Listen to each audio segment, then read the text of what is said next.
Hello students. चलिए second chapter शुरू करते हैं। लास्ट टाइम हमने एडीआर और जीडीआर किया था। आज हम देखते हैं कमर्शियल बैंक एक और सोर्स ऑफ फाइनेंसिंग। और ये बोरोड फंड है स्टूडेंट, ठीक है ना। ये भी बोरोड फंड में एक और सोर्स ऑफ फाइनेंसिंग है कमर्शियल बैंक। आइए देखते हैं क्या है इस कमर्शियल बैंक के अंदर, ठीक है ना। There are many sources of financing short term and medium term business requirement. Short term के लिए हमने क्या देखा था, ये डिपॉजिट्स देखा था, बरोबर ना, पब्लिक डिपॉजिट्स। और दूसरा जो शॉर्ट टर्म के लिए जो सोर्स ऑफ फाइनेंस है वो कमर्शियल बैंक भी हो सकता है, ठीक है ना। बहुत सारे टर्म्स है। There are many sources of financing short term medium term business requirement. Among this commercial bank constitute the most prominent source. सबसे इंपॉर्टेंट सोर्स क्या है अपना, commercial bank. Commercial bank pay significant role in corporate financing in India. Corporate finance, जितने भी corporate उनको finance देने में commercial bank का बहुत ही इंपॉर्टेंट स्टूडेंट क्या है रहा है, रोल रहा है। Commercial bank by introducing variety of deposit scheme tailored to individual depositor needs, mob up savings of peoples, and make use of these savings to meet the varied requirement of the corporate enterprise।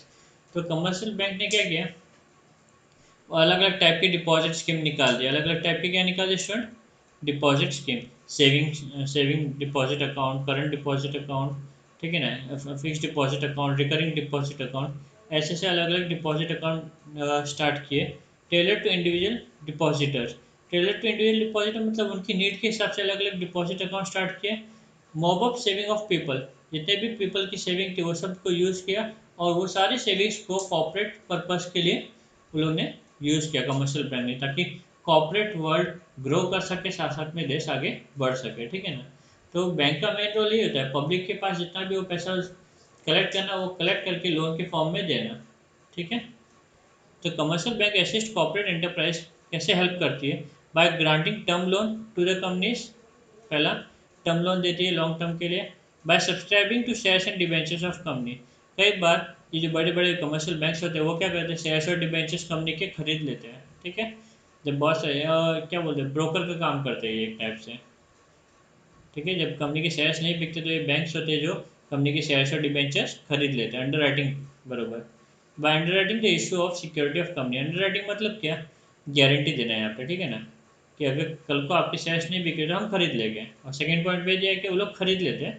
Third वाले point पे दिया है कि वो लोग guarantee देते हैं, जिससे कंपनी क्या होती है, सिक्योर रहती है, टेंशन फ्री रहती है, ठीक है ना। तो इस तरीके से कमर्शियल बैंक तीन मेन सर्विस देता है कंपनीज को। पहला टर्म लोन देना, सेकंड शेयर्स और डिबेंचर्स खरीदना, सेकंड अंडर राइटिंग करना। अंडर राइटिंग करना मतलब गारंटी देना कि कल को आपके शेयर्स पब्लिक ने नहीं खरीदे तो हम खरीदेंगे। इसके लिए बैंक थोड़ा कमीशन चार्ज करता है, ठीक है। Commercial bank also play an important role, commercial bank also play an important role in providing short-term finance. They have prominent, they have become primary source of financing working capital of the business। Student, working capital क्या होता है, day to day need के लिए जो capital चाहिए रहता है, everyday business run करने के लिए, स्मूथली रन करने के लिए जो कैपिटल चाहिए रहता है उसे हम वर्किंग कैपिटल कहते हैं। ये हमने फर्स्ट चैप्टर में पढ़ लिया, ठीक है ना। वैसे कैपिटल प्रोवाइड करने का भी मेजर जो काम है वो कमर्शियल बैंक करता है, ठीक है। In India primary source of financing working capital R bank credit and trade credit. Bank credit, trade credit क्या होता है वो हम आगे देखेंगे, ठीक है ना, डिटेल में आगे एक्सप्लेन किया हुआ है। Bank have introduce many innovative schemes for distribution of credit. Credit देने के लिए भी अलग अलग स्कीम्स बैंक ने निकाली, जैसे बैंक ने अलग अलग टाइप के डिपॉजिट अकाउंट निकाले ह्यूमन की नीड के, इंडिविजुअल की नीड के हिसाब से, वैसे अलग अलग टाइप के क्रेडिट फैसिलिटीज भी प्रोवाइड की। तो सबसे पहला क्रेडिट फैसिलिटी है वो बैंक ओवरड्राफ्ट, ठीक है ना। है तो सबके सब बोरोड फंड ही, बट कुछ तो अलग फीचर होगा, ठीक है। तो सब में क्या अलग फीचर है वो अपने को यहाँ पे समझना है, ठीक है ना। तो बैंक ओवरड्राफ्ट में क्या होता है वो देखते हैं स्टूडेंट। ये a company have current account with the bank, bank is allowed to have overdraft facility. Company का जो करंट अकाउंट होगा उसी अकाउंट में ओवरड्राफ्ट का फैसिलिटी यूज किया जा सकता है। स्टूडेंट, एक और चीज, ओवरड्राफ्ट फैसिलिटी सिर्फ और सिर्फ करंट अकाउंट होल्डर्स को ही मिलती है, ठीक है ना। अब borrower can withdraw fund has and when needed. इसमें क्या होता है, हम लोग को जब भी फंड का रिक्वायरमेंट हो हम क्या कर सकते हैं, विड्रॉ कर सकते हैं। जैसे मेरे अकाउंट में बैलेंस नहीं तो मैं किसी को चेक दिया रहेगा, समझो अकाउंट में 5000 बैलेंस है, मैंने किसी पर्सन को 7000 का चेक दिया है, ठीक है। और मैंने ओडी का अगर फैसिलिटी लिया हुआ है तो 5000 पहले मेरे बैलेंस में से कटेगा, बाकी का जो 2000 था जो मेरा ओडी का अमाउंट है उसमें से क्या हो जाएगा, डिडक्ट हो जाएगा। तो मैं जब चाहिए तब उसको यूज़ कर सकता हूँ। He is allowed to overdraw. ठीक है, ओवरड्रॉ मतलब ज़्यादा पैसा निकाल देना, 5 का बैलेंस था 7 का चेक दिया था तो मैंने ओवरड्रॉ कर दिया। Overdraw on his current account up to the credit limit which is sanction by the bank. कितना भी एक्स्ट्रा निकाल सकता हूँ, जितना सैंक्शन हुआ है बैंक ने, जितना मुझे अलाउ किया उतना ही मैं एक्स्ट्रा अमाउंट निकाल सकता हूँ। ठीक है ना, उससे ज़्यादा नहीं निकाल सकता। Within this stipulated limit any number of drawings are permitted. और जो लिमिट है अमाउंट की, उस लिमिट के अंदर मैं जितना चाहिए उतना उतने उतने टाइम विड्रॉ कर सकता हूँ, कोई इसमें रिस्ट्रिक्शंस नहीं है। Repayment can be made when ever required during the time period. और रीपेमेंट का भी कोई झंझट नहीं, जब भी मुझे टाइम मिले तब मैं रीपेमेंट कर सकता हूँ। Interest is determined on the basis of actual amount withdraw. Definitely bank की सर्विस प्रोवाइड करे तो इंटरेस्ट चार्ज करेगी, और इंटरेस्ट कैसे करेगी, on the basis of actual amount withdraw. कितना अमाउंट ज़्यादा अमाउंट विड्रॉ करेगी तो ज़्यादा इंटरेस्ट, कम अमाउंट विड्रॉ करेगी तो कम इंटरेस्ट। सेकेंडली टाइम के ऊपर भी डिपेंड होगा, तो इंटरेस्ट दो फैक्टर के ऊपर डिपेंड होता है, अमाउंट ऑफ टाइम। तो वो बेसिस पे बैंक चार्ज करती है। तो ओवरड्राफ्ट फैसिलिटी में क्या है, एक अमाउंट सेंक्शन कर दिया जाता है, उसमें से अमाउंट जितना चाहिए उतना निकाल सकते हो, जितना अमाउंट निकाला उसी पे इंटरेस्ट लगेगा, पूरे अमाउंट पे इंटरेस्ट नहीं लगता है स्टूडेंट। ठीक है ना। Next, cash credit. What is cash credit? It is also an important and popular form of financial aid. ये भी बहुत popular form of financial aid है, हेल्प है। This form of credit is open in the same manner has overdraft facility. मतलब ये facility, cash credit का facility और overdraft का फैसिलिटी लगभग एक जैसा ही है। The borrower can withdraw amount from his cash credit account up to a stipulated limit based on security margin। तो हम बैंक के पास सिक्योरिटी कितना रखते हैं वो हिसाब से बैंक क्या करता है, एक लिमिट सेंक्शन करता है, उस लिमिट के अंदर मैं जितना चाहिए उतना विड्रॉ कर सकता हूँ। Cash credit is given against plays and hypothecation of goods और बाय प्रोवाइडिंग अल्टरनेट सिक्योरिटी। तो कैश क्रेडिट कब मिलता है, जब मेरे पास, मैं बैंक को कुछ सिक्योरिटी देता हूँ तब। ठीक है ना। तो कैश क्रेडिट का फैसिलिटी लेने के लिए हमें बैंक को कुछ सिक्योरिटी के लिए अपने को कुछ देना पड़ता है।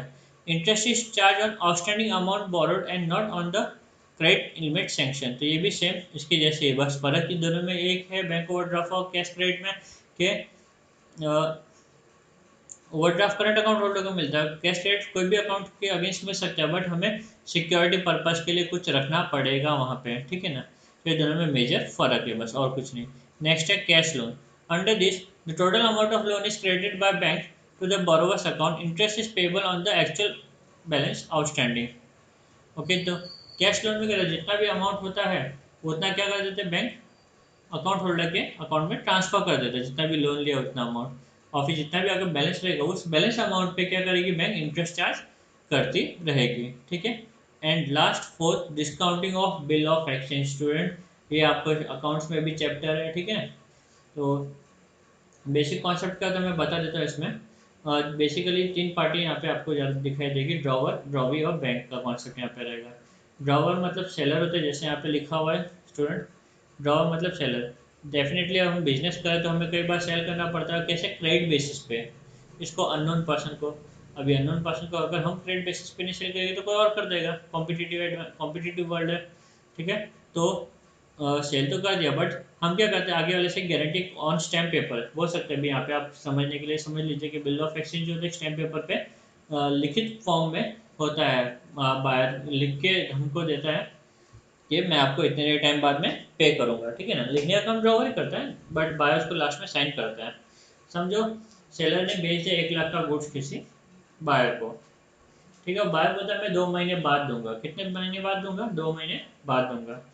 अभी क्या बायर, सॉरी क्या सेलर 2 महीने तक रुक सकता है? अभी अर्जेंट अगर पैसों का जरूरत पड़ गया तो क्या वो 2 महीने तक वेट करेगा? नहीं, वो क्या करेगा, जो एग्रीमेंट है, जो प्रॉमिस किया था बायर ने, वो प्रॉमिस, क्योंकि वो लीगल है ना, ऑन पेपर स्टैम्प पेपर पे किया हुआ है, क्योंकि वो लीगल है, वो बैंक के पास जाके क्या कर देगा स्टूडेंट, डिपॉजिट कर देगा। बैंक को बोलेगा सर मुझे 2 महीने बाद में पेमेंट मिलने वाला है, ये प्रूफ है उसका, और मुझे अभी पैसों की अर्जेंट रिक्वायरमेंट है तो आप मुझे दीजिए। तो बैंक क्या करेगा, बैंक कुछ अमाउंट ऑफ इंटरेस्ट काट के पूरा अमाउंट दे देगा बाकी का। ठीक है ना। एग्जाम्पल के तौर पे 10,000 का समझो, एग्जाम्पल ले लो, 10,000 का बायर ने एग्री किया कि मैं आपको 2 महीने बाद पे करूंगा। तो बायर ने क्या किया, बिल ड्रॉ करके दे दिया हमें। बाद में क्या होगा, बाद में 2 महीने बाद में तो, एक मिनट, हाँ 2 महीने बाद में, 2 महीने तक तो मैं वेट नहीं कर, सेलर को अर्जेंट रिक्वायर्ड तो सेलर जाएगा बैंक के पास और बैंक इंटरेस्ट चार्ज करे, तो बैंक पूरा 10,000 उसको नहीं देगा, ₹9,950 ही देगा, अप्रॉक्सीमेट अमाउंट ले रहा हूँ मैं। तो 50 रुपीज़ क्या हो गया स्टूडेंट, बैंक का डिस्काउंट इंटरेस्ट हो गया, जिसको हम डिस्काउंटिंग भी बोलते हैं, ठीक है ना। समझ गए? आपको बिल्स ऑफ एक्सचेंज नहीं समझे तो वापस समझने की कोशिश करते हैं रीड करके। The drawer of the bill, that is seller. ये बिल जो होता है, जो एग्रीमेंट होता है बिल ऑफ एक्सचेंज, वो ड्रॉवर ड्रॉ करता है, ठीक है, पूरा लिखता है, ड्रॉ करता है मतलब लिखता है। Can receive money from drawee, उसको ड्रॉवी से पैसा मिलेगा, ड्रॉवी मतलब बायर, बायर से पैसा मिलेगा, कब मिलेगा, ऑन ड्यू डेट और after the due date, due date के दिन या फिर ड्यू डेट के बाद में पैसा मिलेगा, पहले तो मिलने वाला है नहीं। Drawer can receive money before the due date of discounting, due date by discounting the bill with the bank. But अगर पैसे की जरूरत है ड्रॉवर को अर्जेंट, तो ड्रॉवर क्या कर सकता है, बैंक के पास जाके वो बिल डिस्काउंटिंग करवा सकता है, ठीक है। This is nothing but selling the bill to the bank. तो ये क्या हो गया, एक टाइप का हम चीज बैंक को सेल कर रहे हैं, बिल हम क्या कर रहे हैं, सेल कर रहे हैं, बेच रहे हैं। The bank give money to the drawer less than the face value of the bill. तो बिल पे जितना भी वैल्यू होगा, मेरे एग्जाम्पल में 10,000 था, तो बैंक ने इसको कितना दिया, 9,950, बराबर ना, कम दिया फेस वैल्यू से।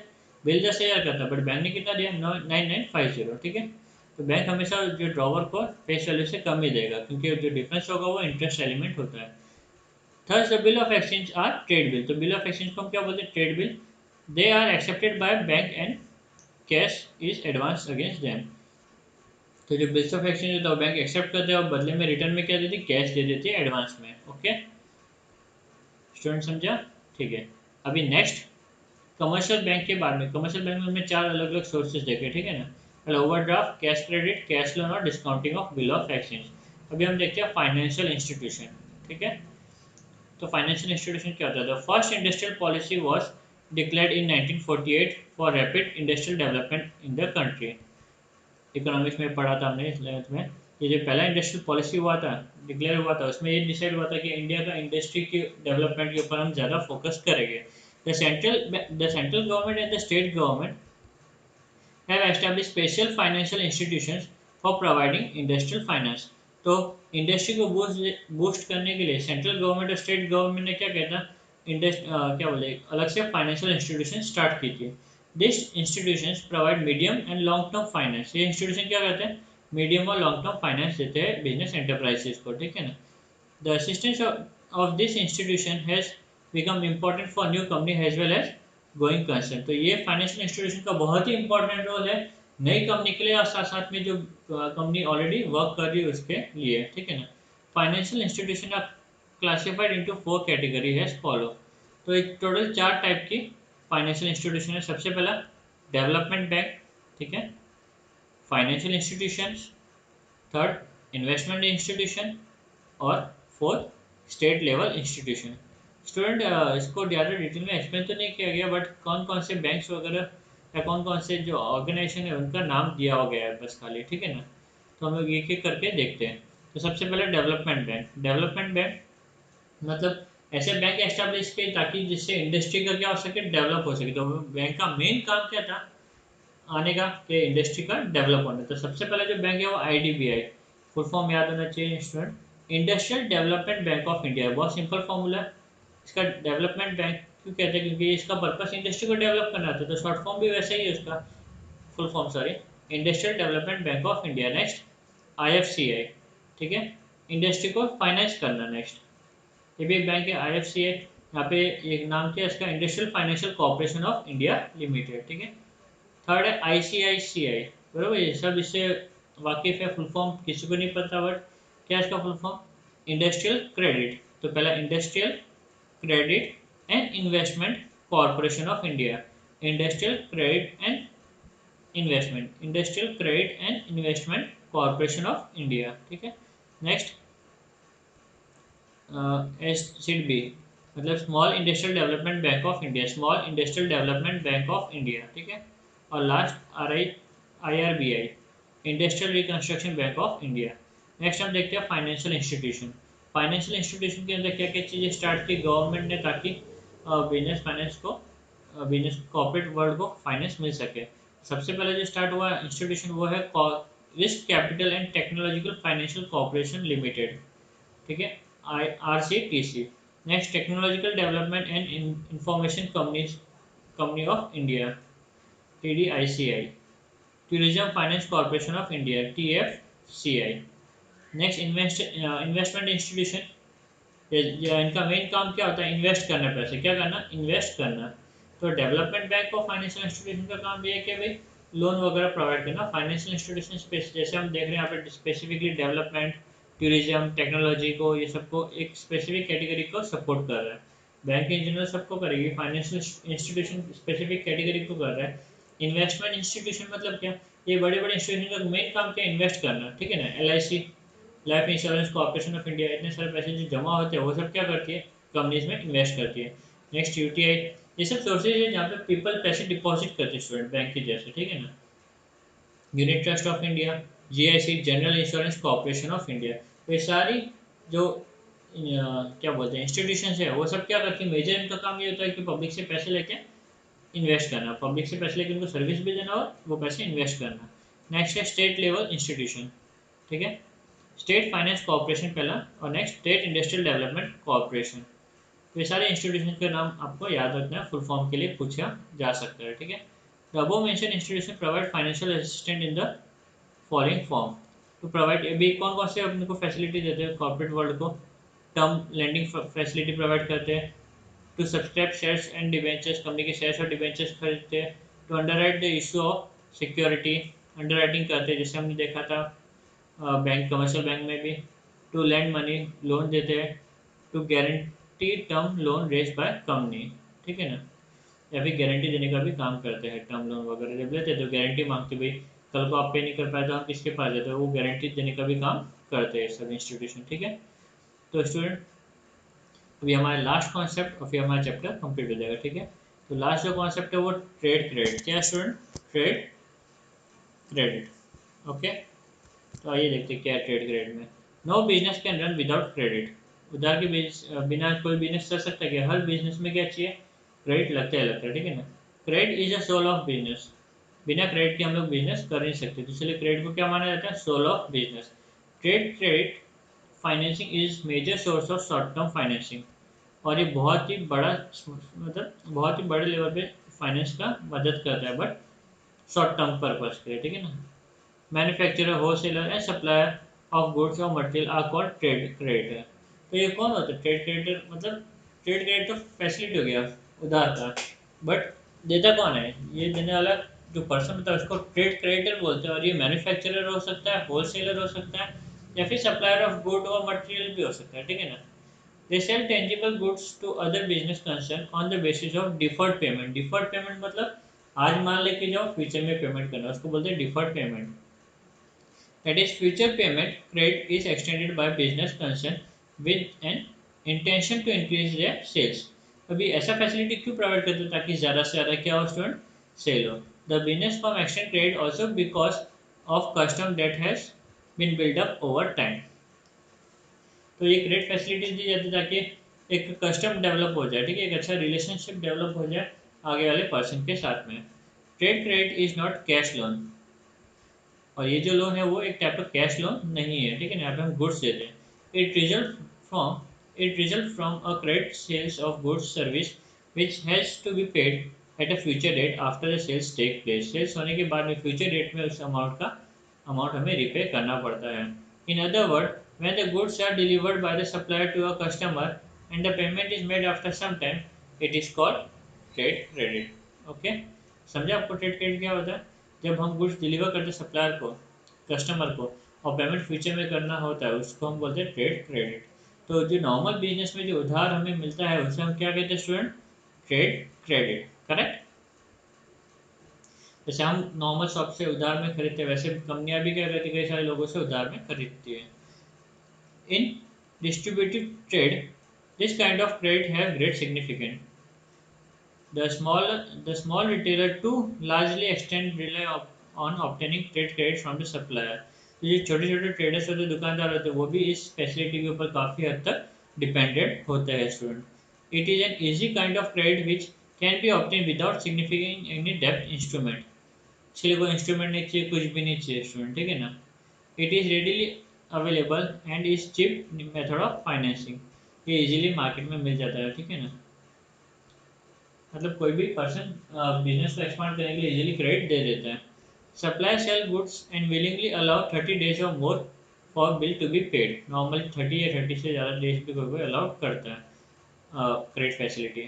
They even offer discount if the bill are cleared within a short period such as 10 days or 15 days, etc. The term of trade credit is not rigid.